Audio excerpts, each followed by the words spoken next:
Hello बच्चों, कैसे हैं आप लोग। तो जैसा कि आज आप लोगों ने थंबनेल देखा है, how to secure 90% in class 12। पूरा वीडियो एंड तक देखना। इस वीडियो के अंदर मैं आपको बहुत इंपॉर्टेंट टिप्स देने वाला हूं। आज तारीख है 23 मई। हो सकता है कुछ बच्चे मेरा वीडियो आज देखेंगे, आज से 6 महीने बाद देखेंगे। तो जब 6 महीने बाद देखोगे तो आपको रिपेंड होगा, सर हमने आज क्यों नहीं देखा है वीडियो। अब बच्चों, 90% ट्वेल्थ में कैसे लाना है, 90% प्लस ट्वेल्थ में कैसे लाना है, आज इस वीडियो के अंदर मैं आपको कुछ इंपॉर्टेंट गाइडेंस चीजें बताऊंगा। और वो शुरू से आप फॉलो करेंगे तो 100% आप 90% प्लस जाएंगे। बट बहुत अच्छे से समझना, और मैं अपने एक्सपीरियंस से बता रहा हूं, इसको पूरा ध्यान से सुनना। अब जब बच्चों, जैसे मैं बात करता हूं how to secure 90% in class 12th, तो there are some important tips which you should keep in mind. सबसे पहले, नो योर सिलेबस। अब ये बहुत इंपॉर्टेंट पॉइंट है। डे 1 से आपको आपका सिलेबस पता होना चाहिए। हर सब्जेक्ट का, बोर्ड का अपना खुद का सिलेबस डिसाइड है। अकाउंटेंसी में चले जाओ, आपको लेटेस्ट सिलेबस मिल जाएगा। बिजनेस में मिल जाएगा, फिजिकल में मिल जाएगा, एंटरप्रेन्योरशिप, मैथ्स, इको, सबका सब्जेक्ट आपको बोर्ड की वेबसाइट में मिल जाएगा। आप गूगल पे टाइप करोगे 12th अकाउंट्स या बिजनेस स्टडीज या इको लेटेस्ट सिलेबस, आपके सामने पीडीएफ ओपन हो जाएगा। उसका एक प्रिंट आउट कॉपी निकाल के अपने पास रखो। होता क्या है, मैं काफी और बच्चों को साल के एंड पे जनवरी फरवरी देखता हूँ, पेपर होते हैं प्री बोर्ड और ये, फिर उनको पता लगता है यार ये तो हमारे सिलेबस में था, ये तो हमने छोड़ दिया। तो बिगनिंग से you should aware about syllabus. आपने ऐसे मान लो चैप्टर नंबर 1 किया, चैप्टर नंबर 1 जैसे ही करोगे, बोर्ड के सिलेबस के अंदर सब टिक लगा दो कि चैप्टर नंबर 1 बोर्ड का सिलेबस क्या बोला और आपने वो टॉपिक कवर किया कि नहीं किया। और नहीं कवर किया तो उसी टाइम इमीडिएट एक्शन ले लो और उसको कवर कर लो और अपने कंसर्न टीचर से डिस्कस करो। तो सबसे पहला पॉइंट, अपने सिलेबस को ढंग से पहचानो। ऐसा नहीं जो ट्यूशन टीचर करा रहा है या जो स्कूल टीचर करा रहा है आप वही कर रहे हो। बहुत से स्कूल या ट्यूशन टीचर कोई टॉपिक छुड़ा देता है, फिर आपको साल के एंड पे पता लगता है, एग्जाम में पता लगता है। और बोर्ड का पेपर कभी सिलेबस से बाहर नहीं आता। तो सिलेबस अपना प्रिंट निकाल लो, चैप्टर 1 हो जाए, उसके सारे टॉपिक टिक कर लो आपने जो टिक क्लियर की नहीं किए। उसको चेक करो आपने जो किया, और जो लेफ्ट आउट है उसको मार्क करके इमीडिएट अपने टीचर से डिस्कस करो। हर सब्जेक्ट में प्रैक्टिस फॉलो करो। Second, always refer NCERT books. अब ये एक बहुत इंपॉर्टेंट पॉइंट है। मैंने काफी बार बच्चों को ये देखा है कि बच्चे, पता है, जब पढ़ते हैं तो रेफरेंस बुक से ही पढ़ते रहते हैं, वो एनसीईआरटी बुक को हाथ ही नहीं लगाते हैं। मैं ये नहीं बोल रहा हूं प्योरली एनसीईआरटी बुक पर डिपेंडेंट हो जाओ, बट रेफरेंस बुक के बाद एनसीईआरटी की बुक जरूर देखो और ये चेक करो क्या उसमें कोई चीज छूटी तो नहीं है। क्योंकि बोर्ड का जो बेस मटेरियल है वो एनसीईआरटी है, रेफरेंस बुक नहीं है। और एंड टाइम पे आपको एनसीईआरटी रिवीजन के लिए बहुत सपोर्ट करेगा। तो ये पॉइंट बिल्कुल अच्छे से समझ लो। एनसीईआरटी तीनों सब्जेक्ट की खरीद लो, एटलीस्ट कोर पेपर की तो एनसीईआरटी खरीद लो। और हार्डली वो कॉस्ट है 100 या 200 रुपए की एनसीईआरटी आती है, बट हम वो पैसा बचाने के चक्कर में अपने 5 से 8% लूज कर जाते हैं। फॉलो रेफरेंस बुक को करो, बट एनसीईआरटी को चेक करो, उसके सारे क्वेश्चंस हो जाने चाहिए आप लोगों से। Third, monthly weekly daily goals बनाओ, पूरे सिलेबस को तोड़ दो। टाइम टू टाइम आप सिलेबस को ब्रेक करने की हैबिट डालो एंड मेक अ गोल। होता क्या है, आप लोग गोल पता है बनाते कब है, नवंबर दिसंबर में जाकर के। अब जब नवंबर दिसंबर में जाके गोल बनाते हो, उधर प्रैक्टिकल का प्रेशर आता है, उधर स्कूल के प्री बोर्ड का प्रेशर आता है, फिर तुम कुछ कर ही नहीं पाते हो। तो अगर आप डे 1 से अपने गोल सेट करके चलोगे कि यार मेरा आज इस वीक में मेरे को कंप्लीट करना है और वीक के एंड पे इसका टेस्ट देना है, पूरे साल ये प्रैक्टिस करोगे, तो आप देखो आपको 90% लाने से कोई नहीं रोक सकता। और ब्रेक कर दो ना सिलेबस को। अपन अकाउंट्स में नहीं करते हैं, हर क्वेश्चन को अपन पार्ट में ब्रेक ब्रेक कर करके करते हैं, प्रॉपर वर्किंग बनाते हैं, और फिर पूरा क्वेश्चन एक साथ कंप्लीट हो जाता है। उसी तरह सिलेबस को ब्रेक करो। आपने अगर सोचा इस वीक में मेरे को चैप्टर नंबर 1 पढ़ना है, चैप्टर नंबर 1 कंप्लीट करो। अगले वीक में चैप्टर नंबर 2 करना है, वो कंप्लीट करो। बट उसको ब्रेक करो सिलेबस को। प्रीवियस ईयर पेपर, अब पता है ये एक बहुत बड़ा ट्रेंड है कि प्रीवियस ईयर सैंपल पेपर, पता है तुम लोग कब खरीदते हो, तुम लोग खरीदते हो दिसंबर जनवरी में जाकर के। यहां पर ये चीज अच्छे से समझ लो, अगर आपको 90-95% प्लस जाना है तो प्रीवियस ईयर पेपर को अभी से सॉल्व करना स्टार्ट करो। जो जो चैप्टर हो जाए उनके क्वेश्चन अभी से करते हुए खत्म करते हुए चलो। सैंपल पेपर साथ में लेते हुए चलो।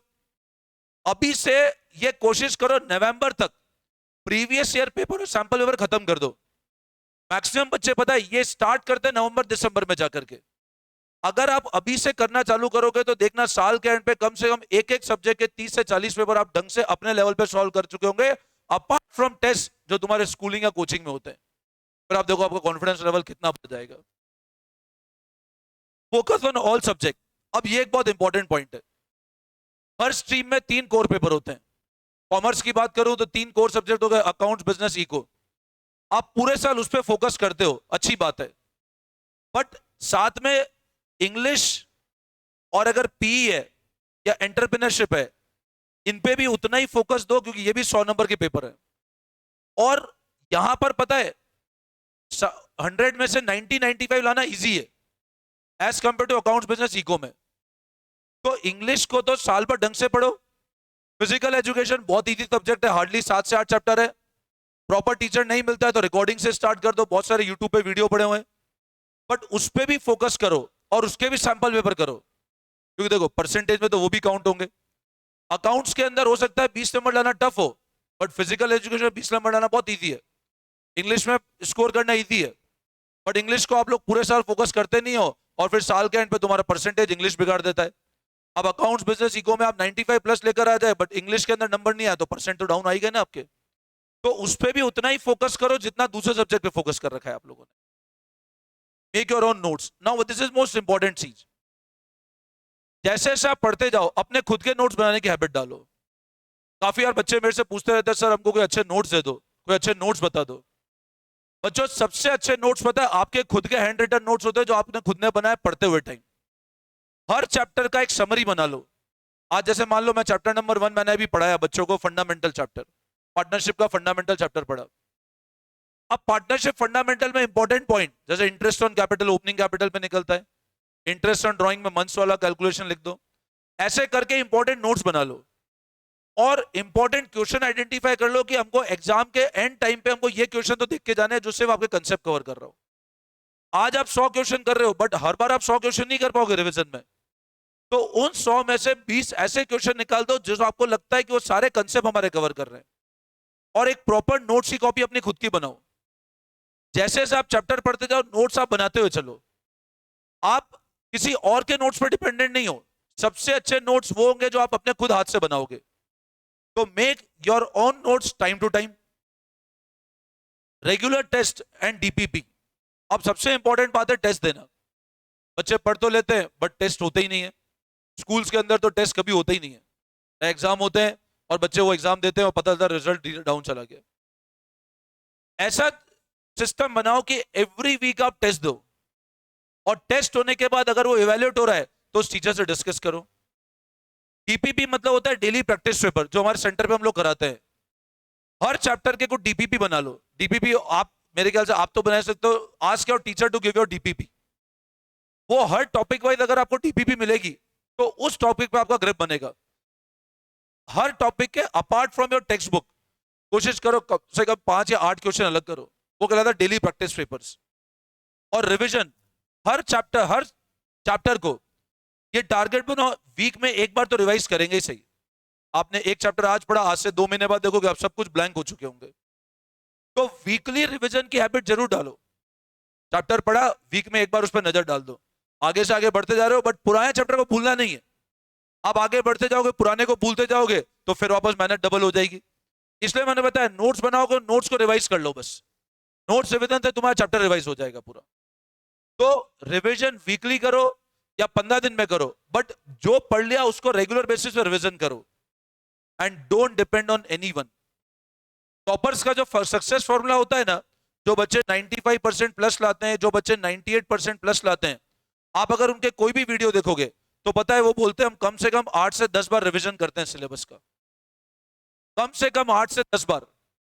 सीए फाउंडेशन बच्चे 350 300 प्लस आते हैं, वो सबका यही फीडबैक है, सर कम से कम हमने 5 से 8 बार रिवीजन किया।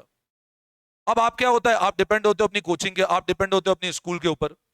अब वहां धीरे धीरे सिलेबस चलता है जनवरी तक, आप जनवरी तक सिलेबस करते हो। देखो आपको खुद को स्मार्ट बनना पड़ेगा। आजकल डिजिटल इतनी सारी चीजें अवेलेबल है। अगर आप हमारे सेंटर पे हो तो यहाँ तो मैं पूरा डिजिटल बैकअप आपको दे रखा है। तो कोशिश करो अगर आप 12th क्लास के अंदर हो तो एनी हाउ बाय 15 अक्टूबर तक अपना कोर्सेज को खत्म कर दो। एनी हाउ बाय 15 अक्टूबर तक अपने कोर्सेज को खत्म कर दो। और उसके बाद उसको मतलब जितना टाइमली आप सिलेबस करोगे उतना आपके पास ज्यादा टाइम होगा रिवीजन और टेस्ट देने का, और साथ में प्रोफेशनल एग्जाम की प्रिपरेशन करने का। तो इसलिए किसी कोचिंग या स्कूल या कहीं और डिपेंड मत रहो। देखो रिजल्ट आपको लाना है, खुशी भी आपको होगी और दुख भी आपको होगा। वरना दुनिया तो ऐसी है, आज भी चल रही है, अगले साल आपका रिजल्ट आएगा, जब भी चलती रहेगी। अब ये डिपेंड करता है, आपको अपने चेहरे पर मुस्कान चाहिए, आंखों में आंसू चाहिए, आंसू आने चाहिए, खुशी के आंसू कि सर मैं 95% प्लस लेकर आया। तो don't depend on anyone. Coaching वाले पे डिपेंड मत रहो, अपने लेवल पे मेहनत करो। जितना अपने लेवल पे एफर्ट डालोगे उतना रिजल्ट आएगा। ठीक है, teacher can be for your guidance, but effort तो आपको डालना ही पड़ेगा। डिस्ट्रैक्शन, घर, दोस्त, प्यार, घूमने जाना है, गेम, मोबाइल।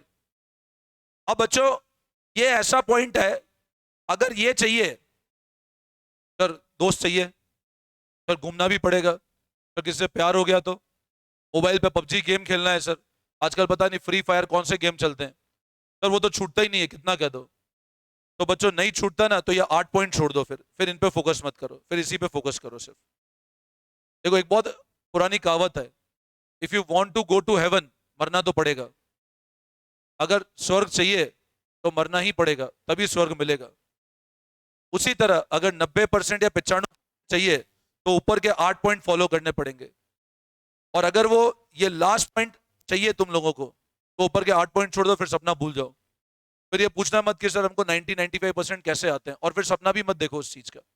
और पेरेंट्स को आज ही कह दो कि हम उस लायक नहीं। अगर ये सब चीजें नहीं छोड़ सकते हो तो घर, दोस्त, मैं ये नहीं बोलता हूँ बिल्कुल खत्म कर दो, बट कम तो करना पड़ेगा अगर आपको रिजल्ट अचीव करना है तो। या तो ऊपर के 8 पॉइंट छोड़ दो, या फिर इस पॉइंट को छोड़ दो। ये रखना है तो ऊपर वाले सब छोड़ने पड़ेंगे। फिर ये भूल जाओ 90% कैसे लाना है। फिर ये खुश रहो कि हम सर 60% पे खुश हैं, 50% पे हम खुश हैं। बट अगर टारगेट बड़ा है, अगर आप अपना ड्रीम देखते हो कि नहीं सर मेरे को पूरे इंडिया को टॉप करना है, मेरे को मेरी सिटी को टॉप करना है, मेरे को मेरे स्कूल को टॉप करना है, तो इन डिस्ट्रैक्शन को तो आपको कम करना ही पड़ेगा। दोनों चीजें साथ में रह के रिजल्ट कभी स्कोर नहीं हो पाएगा। तो डिस्ट्रैक्शन को अवॉइड करो। पेरेंट्स बहुत मेहनत करते हैं आपके ऊपर, पैसा बहुत खर्च करते हैं, एफर्ट डालो, रिजल्ट आएगा। सबसे पहली खुशी आपको होगी, दूसरी खुशी आपके टीचर और पेरेंट्स को होगी, but you will be the happiest person अगर 90-95% रिजल्ट आता है तो। और जहां तक बात करता हूं डिस्ट्रैक्शन की, try to ensure go for productive thing. ये मोबाइल पे दिन भर गेम खेलना, दिन भर मोबाइल ट्विटर करना, दिन भर मोबाइल पे इंस्टाग्राम करना, रात रात भर ऑनलाइन लेना, this will hamper your career, और इसमें फिर कोई टीचर आपकी हेल्प नहीं कर पाएगा। And remember, the time gone is the time lost. Money, पैसा तो फिर कमा लोगे, बट समय वापस नहीं आएगा।